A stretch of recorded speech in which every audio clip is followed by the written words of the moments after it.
कहानी शुरू होती है जेनी और स्टीव से। जेनी एक स्कूल टीचर है और स्टीव उसका बॉयफ्रेंड। स्टीव उसके लिए एक रोमांटिक वीकेंड ट्रिप प्लान करता है। दोनों शहर की भीड़ भाड़ से दूर एक खूबसूरत झील पर जाते हैं जिसका नाम है ईडन लेक। स्टीव इसी ट्रिप पर जेनी को शादी के लिए प्रपोज करने वाला था, लेकिन उसे बिल्कुल अंदाजा नहीं था कि यही ट्रिप उनकी जिंदगी का सबसे बड़ा बुरा सपना बनने वाली है। लंबे सफर के बाद दोनों ईडन लेक पहुंच जाते हैं। जगह देखने में किसी जन्नत से कम नहीं लगती। दोनों टेंट लगाकर झील के किनारे आराम करने लगते हैं। सब कुछ बिल्कुल परफेक्ट चल रहा था, लेकिन तभी कुछ लोकल लड़कों का एक गैंग वहां आ पहुंचता है। उनके साथ एक बड़ा काला कुत्ता भी था। कुत्ता अचानक जेनी के पास आकर जोर जोर से भौंकने लगता है। स्टीव लड़कों से कुत्ते को संभालने के लिए कहता है, लेकिन माफी मांगने के बजाय वो जेनी का मजाक उड़ाने लगते हैं। स्टीव गुस्से में था, फिर भी झगड़ा करने के बजाय चुपचाप वापस आ जाता है, लेकिन उसकी खामोशी उन लड़कों की हिम्मत और बढ़ा जाती है। अब वो दूर बैठकर बिनोक्यूलर से जेनी को देखते हैं, उसका मजाक उड़ाते हैं और बार बार दोनों को परेशान करते रहते हैं। शाम होते होते जेनी को जंगल की तरफ से किसी के चलने की आवाज सुनाई देती है। अंधेरा ज्यादा होने की वजह से वो देखने नहीं जाती और स्टीव को सब बताती है। स्टीव उसे समझाता है कि शायद कोई जानवर होगा। दोनों टेंट में चले जाते हैं, लेकिन कुछ देर बाद वही आवाज फिर सुनाई देती है। जेनी का डर बढ़ने लगता है। आखिरकार स्टीव बाहर देखने जाता है, लेकिन काफी देर तक वापस नहीं आता। जेनी उसे आवाज लगाती है, पर कोई जवाब नहीं मिलता। तभी टेंट के बाहर रोशनी दिखाई देती है और उसका डर और बढ़ जाता है, लेकिन अगले ही पल स्टीव सामने आ जाता है। वो सिर्फ मजाक कर रहा था। अगली सुबह दोनों के होश उड़ जाते हैं। किसी ने उनका सारा खाना खराब कर दिया था और कार का टायर भी पंक्चर कर दिया था। स्टीव तुरंत समझ जाता है कि ये काम उन्हीं लड़कों का है। किसी तरह टायर ठीक करके दोनों निकल पड़ते हैं। रास्ते में उनकी मुलाकात फिर उसी गैंग से होती है। गुस्से में स्टीव उनका पीछा करते हुए उनके एरिया तक पहुंच जाता है। वो उनके माँ बाप से शिकायत करना चाहता था, लेकिन घर पर कोई नहीं मिलता और जब घर का मालिक लौटने लगता है तो स्टीव चुपचाप वहां से निकल जाता है। शाम को फिर दोनों झील के पास लौट आते हैं। कुछ देर बाद दोनों पानी में मस्ती करते हैं और लगता है जैसे सारी टेंशन खत्म हो गई हो, लेकिन उन्हें नहीं पता था कि कोई दूर से उन पर नजर रखे हुए था। शाम होने पर स्टीव वापस आता है। वो डिसाइड करता है कि अब जेनी को प्रपोज करेगा। चुपके से रिंग बॉक्स निकालता है। सब कुछ परफेक्ट लग रहा था, लेकिन तभी जेनी घबरा कर पूछती है, स्टीव बैग कहाँ है? दोनों तुरंत इधर उधर देखते हैं, लेकिन बैग कहीं नहीं मिलता और सबसे बड़ी बात, कार की चाबियां भी उसी बैग में थी। अब दोनों सच में पैनिक कर जाते हैं। स्टीव को तुरंत उस बदमाश गैंग पर शक होता है। वो गुस्से में कहता है, प्लीज ये मत कहना कि उन लोगों ने। बात पूरी भी नहीं होती, दोनों बैग ढूंढने के लिए जंगल की तरफ निकल पड़ते हैं। जहां गाड़ी पार्क थी वहां जाते हैं, मगर उनकी गाड़ी वहां से गायब थी। अब बात सिर्फ बैग या चाबियों की नहीं रही थी, पूरा व्हीकल चोरी हो चुका था। जंगल के बीच दोनों बुरी तरह फंस गए थे। मजबूरन दोनों पैदल ही गाड़ी ढूंढने निकल पड़ते हैं। थोड़ी देर बाद उन्हें अचानक इंजन की आवाज सुनाई देती है। सामने उनकी चोरी हुई जीप आ रही थी जिसे ब्रेट चला रहा था। स्टीव और जेनी कुछ समझ पाते उससे पहले ही ब्रेट जीप सीधा उनकी तरफ दौड़ा देता है। दोनों आखिरी पल में साइड में कूदकर अपनी जान बचाते हैं। ब्रेट और उसके दोस्त जोर जोर से हंसने लगते हैं और फिर जीप लेकर जंगल में गायब हो जाते हैं। रात होते होते दोनों जंगल में आगे बढ़ते रहते हैं। काफी देर बाद उन्हें दूर आग की रोशनी दिखाई देती है। पास जाकर देखते हैं तो वही गैंग कैंप फायर के आसपास खड़ी थी और एक बेचारे जानवर को परेशान कर रही थी। उसकी तकलीफ देखकर सब हंस रहे थे। जेनी डरकर स्टीव से वहां से चलने को कहती है, लेकिन स्टीव पीछे हटने को तैयार नहीं था। उसकी गाड़ी, चाबियां और फोन सब उन्हीं के पास थे, इसलिए वो सीधा उनके सामने जाने का फैसला करता है। और यहीं से शुरू होता है वो कॉन्फ्रंटेशन जो आगे जाकर खूनी रूप लेने वाला था। स्टीव सीधा कैंप फायर के पास जाकर खड़ा हो जाता है। सामने ब्रेट और उसकी पूरी गैंग थी, जबकि जेनी दूर खड़ी सब देख रही थी। स्टीव शांति से अपनी गाड़ी, कीज और फोन वापस मांगता है, लेकिन ब्रेट साफ मना कर देता है। तभी स्टीव की नज़र उसके सनग्लासेस पर पड़ती है, जो असल में उसी के थे। इसके बाद माहौल गर्म हो जाता है और देखते ही देखते धक्का मुक्की शुरू हो जाती है। रिकी चाकू निकाल लेता है, लेकिन स्टीव उसका हाथ पकड़ लेता है। उसी दौरान ब्रेट का कुत्ता बॉनी स्टीव पर झपट पड़ता है और अगले ही पल बॉनी जमीन पर गिर जाता है। पूरा माहौल एकदम खामोश हो जाता है। स्टीव तुरंत माफी मांगता है, लेकिन ब्रेट कुछ नहीं सुनता। गुस्से में वो स्टीव की कार कीज जंगल में फेंक देता है। जेनी तुरंत उन्हें ढूंढने लगती है। कुछ ही देर बाद बॉनी दम तोड़ देता है। ब्रेट की चीख पूरे जंगल में गूंज उठती है। उस पल से उसका गुस्सा खतरनाक बदले में बदल जाता है। जेनी को कीज मिल जाती हैं और वो स्टीव को आवाज लगाती है। दोनों तुरंत वहां से भाग पड़ते हैं, जबकि ब्रेट और उसकी गैंग उनका पीछा करने लगती है। कुछ देर बाद उन्हें अपनी चोरी हुई जीप नजर आ जाती है। दोनों बिना वक्त गवाए गाड़ी में बैठते हैं और वहां से निकलने की कोशिश करते हैं, लेकिन थोड़ी ही दूर जाकर जीप रेतीले गड्ढे में फंस जाती है। स्टीव लगातार एक्सीलरेटर दबाए रखता है, लेकिन टायर्स रेत ही उड़ा रहे थे। इसी दौरान ब्रेट और उसकी गैंग वहां पहुंच जाती है और पत्थरों की बारिश शुरू कर देती है। जीप के शीशे क्रैक हो जाते हैं। लड़के गाड़ी को घेर लेते हैं। एक पत्थर पैसेंजर साइड की खिड़की तोड़ देता है और कुछ हाथ अंदर घुसकर जेनी को पकड़ने की कोशिश करते हैं। जेनी पूरी ताकत से उन्हें धक्का देती है। स्टीव एक्सीलरेटर दबाए रखता है और आखिरकार जीप रेत से बाहर निकल आती है। गाड़ी झटके से आगे बढ़ जाती है और गैंग कुछ देर के लिए पीछे छूट जाती है। लेकिन अब एक नई मुसीबत सामने थी। पत्थरों की वजह से हेडलाइट्स टूट चुकी थी। स्टीव लगभग अंधेरे में गाड़ी चला रहा था। कुछ पल बाद जीप बेकाबू होकर पूरी स्पीड से एक बड़े पेड़ से टकरा जाती है। टकराव इतना जबरदस्त था कि दोनों बुरी तरह जख्मी हो जाते हैं और पेड़ की एक मोटी शाख गाड़ी के अंदर घुस जाती है। स्टीव खुद को छुड़ाने की कोशिश करता है, लेकिन शाख ने उसे बुरी तरह जकड़ लिया था। अब वो गाड़ी से बाहर नहीं निकल सकता था। मजबूरन वो जीपीएस डिवाइस जेनी के हाथ में देता है और कहता है रोड ढूंढो और मदद लेकर आओ। जेनी उसे छोड़कर नहीं जाना चाहती, लेकिन स्टीव जोर देकर उसे भागने को कहता है। आखिरकार जेनी अंधेरे जंगल में दौड़ पड़ती है। उधर स्टीव गैंग का ध्यान अपनी तरफ रखने की कोशिश करता है, लेकिन कुछ ही पल बाद ब्रेट और उसकी गैंग उस तक पहुंच जाती है। अचानक एक जोर का वार होता है और गाड़ी की खिड़की चकनाचूर हो जाती है, और इसी के साथ स्टीव समझ जाता है कि असली खौफ अब शुरू होने वाला है। सुबह होते ही जेनी बाहर निकलती है। वो थकी और डरी हुई थी, लेकिन स्टीव को ढूंढने के लिए तैयार थी। जीपीएस से कार तक पहुंचती है। जीप वहीं खड़ी थी, लेकिन स्टीव वहां नहीं था। तभी उसकी नजर खून के निशानों पर पड़ती है। उनका पीछा करते हुए उसे स्टीव का खून लगा जूता मिलता है, और उसी वक्त दूर से स्टीव की चीख सुनाई देती है। वो जिंदा था, लेकिन बुरी तरह फंसा हुआ। जेनी आवाज की तरफ बढ़ती है और पेड़ों के पीछे छुपकर देखती है कि स्टीव को एक पुरानी फेंस से बांधा गया है। उसके गले में बॉनी की चेन बंधी थी। पूरा शरीर जख्मी था और ब्रेट अपनी गैंग के साथ उसके सामने खड़ा था। स्टीव बार बार भीख मांग रहा था, लेकिन बॉनी की मौत ने ब्रेट को अंधा कर दिया था। उसे डर था कि अगर जेनी पुलिस तक पहुंच गई तो सब बर्बाद हो जाएंगे। कुछ लड़के भागने की बात करते हैं, लेकिन ब्रेट साफ कह देता है, जब तक ये जिंदा है हम सब फंसे हुए हैं। स्टीव कसम खाकर कहता है कि वो कुछ नहीं बोलेगा, लेकिन ब्रेट उसकी बात नहीं मानता। वो चेन खींच देता है और स्टीव का गला दबने लगता है। स्टीव कहता है कि कुत्ते की मौत सिर्फ एक एक्सीडेंट थी, लेकिन ब्रेट के अंदर अब सिर्फ गुस्सा था। पेड़ों के पीछे छुपी जेनी सब कुछ देख रही थी। स्टीव के हाथ बुरी तरह फट चुके थे और खून लगातार बह रहा था। गैंग के कुछ लड़के भी घबराने लगे थे। हैरी ब्रेट को बोलता है कि उन्हें यहां से निकल जाना चाहिए, लेकिन ब्रेट मना कर देता है। तभी वो एक चाकू हैरी के हाथ में थमा देता है। हैरी मना करता है, लेकिन प्रेशर में आकर स्टीव को जख्मी कर देता है। स्टीव दर्द से चीख उठता है, लेकिन ब्रेट यहीं नहीं रुकता। वो एक एक करके सबको मजबूर करता है ताकि हर कोई इस जुर्म का हिस्सा बन जाए। पेज पूरी घटना अपने फोन में रिकॉर्ड कर रही थी, जैसे ये सब उसके लिए कोई गेम हो। स्टीव की हालत हर मिनट खराब होती जा रही थी और उसकी चीखें पूरे जंगल में गूंज रही थीं। जेनी बेबस होकर सब देखती रहती है। तभी ब्रेट की नजर कूपर पर पड़ती है, जो गैंग का सबसे छोटा और सबसे डरा हुआ लड़का था। ब्रेट उसके हाथ में भी चाकू पकड़ा देता है। अब तेरी बारी। कूपर तुरंत मना कर देता है। हैरी भी उसका साथ देता है, लेकिन ब्रेट चिल्लाता है, हम सब एक साथ हैं, अगर एक फंसा तो सब फंसेंगे। स्टीव उम्मीद भरी नजरों से कूपर को देखता है। शायद गैंग में वही एक था जिसके अंदर अभी भी इंसानियत बाकी थी। उधर जेनी पूरी तरह टूट चुकी थी, लेकिन तभी उसके दिमाग में एक ख्याल आता है। उसके पास अब भी जीपीएस था। जेनी धीरे से इमरजेंसी कॉल लगाने की कोशिश करती है, लेकिन कॉल कनेक्ट होने से पहले ही स्टीव के फोन में वाइब्रेशन शुरू हो जाती है। ब्रेट तुरंत फोन की तरफ देखता है और उसी पल उसे समझ आ जाता है कि जेनी ज्यादा दूर नहीं है। वो तुरंत आसपास नजर दौड़ाता है। तभी पेड़ों के पीछे छुपी जेनी उसकी नजर में आ जाती है। वहां है। ब्रेट जोर से चीखता है। स्टीव तुरंत समझ जाता है कि जेनी पकड़ी जाएगी।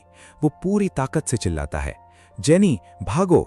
अगले ही पल जेनी मुड़कर जंगल की तरफ दौड़ पड़ती है, जबकि ब्रेट और उसकी पूरी गैंग उसका पीछा करने लगती है। जेनी पूरी ताकत से जंगल में भाग रही थी, जबकि ब्रेट और उसकी गैंग साइकिल्स पर उसका पीछा कर रहे थे, इसलिए वो लगातार उसके करीब आते जा रहे थे। जेनी कभी कांटों में उलझती, कभी पत्थरों पर फिसलती, लेकिन रुकना उसके लिए मुमकिन नहीं था। उधर स्टीव भी जख्मी हालत में जंगल में भटक रहा था। भागते भागते जेनी एक पहाड़ी पर चढ़ जाती है। अब वो सिर्फ उसका पीछा नहीं कर रहे थे, बल्कि उसे चारों तरफ से घेरने की कोशिश कर रहे थे। तभी उसकी नजर जमीन पर पड़ी एक मोटी ट्री ब्रांच पर पड़ती है। वो ब्रेट का इंतजार करती है।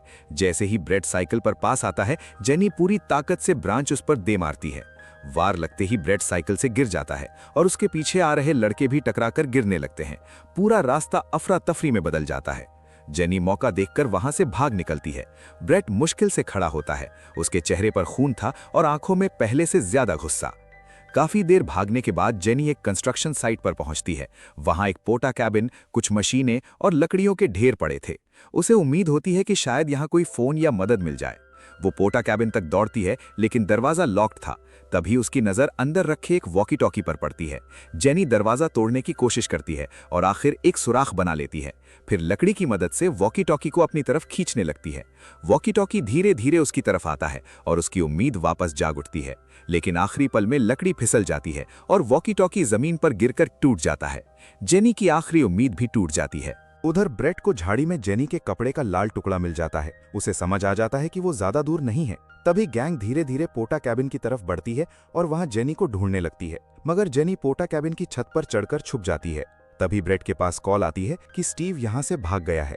स्टीव किसी तरह बचकर जंगल में भाग रहा होता है। तभी उसे आगे जाकर अपनी जीप मिल जाती है। ब्रेट को कुछ आवाज सुनाई देती है, लेकिन तब तक स्टीव जीप से मेडिकल किट लेकर वहां से निकल चुका होता है।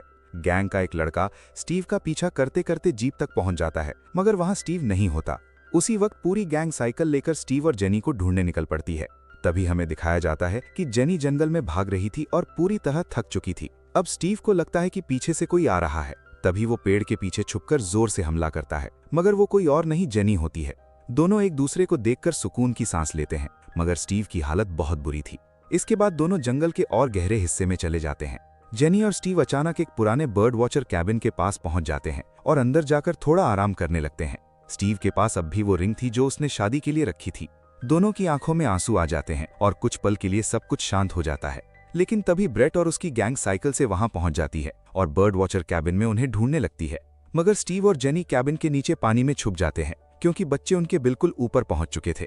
बच्चे कैबिन के ऊपर खड़े होकर पानी में देखते हैं, लेकिन दोनों किसी तरह अपना मुंह पानी के अंदर रखकर बच जाते हैं। लेकिन स्टीव की हालत इन्फेक्शन और गहरे जख्मों की वजह से बहुत ज्यादा खराब हो चुकी होती है। वो ठीक से चल भी नहीं पा रहा होता। जेनी समझ जाती है कि अगर वो स्टीव को साथ लेकर आगे बढ़ेगी तो दोनों पकड़े जाएंगे।